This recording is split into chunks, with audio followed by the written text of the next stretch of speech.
ব্রাহ্মণবাড়িয়ার ২ আসনে হাঁস প্রতীকে লড়বেন ব্যারিস্টার রুমিন ফারহানা। এ নিয়ে বিস্তারিত জানাতে এবার আমাদের সাথে যোগ দেবেন সহকর্মী আব্দুল্লাল মাহমুদ।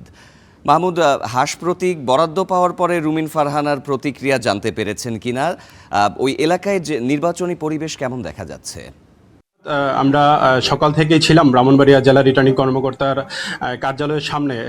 কিছুক্ষণ আগে এই রিটার্নিং কর্মকর্তার কার্যালয় থেকেই ব্রাহ্মণবাড়িয়া ২ সরাইল এবং বিজয়নগর আশুগঞ্জ উপজেলার নিয়ে গঠিত ব্রাহ্মণবাড়িয়া ২ আসন থেকে স্বতন্ত্র প্রার্থী হয়ে নির্বাচন করছেন বিএনপি থেকে বহিষ্কৃত বিএনপির সহ আন্তর্জাতিক বিষয়ক সহ সম্পাদক ব্যারিস্টার রুমিন ফারহানা।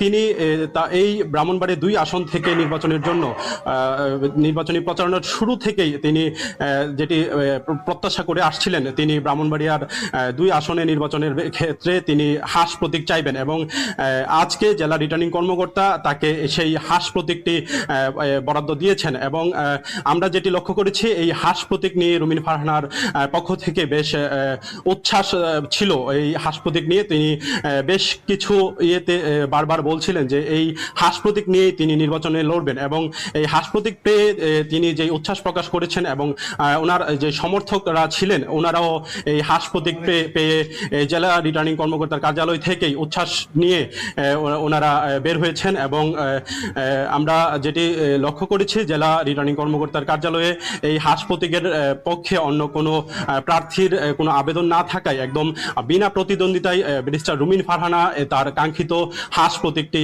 পেয়েছেন এবং তিনি এই হাঁস প্রতীক পাওয়ার মাধ্যমে এক ধরনের উচ্ছ্বাসের মধ্য দিয়ে উনি ওনার নির্বাচনী প্রচারণা শুরু করবেন বলে আমাদেরকে জানিয়েছেন।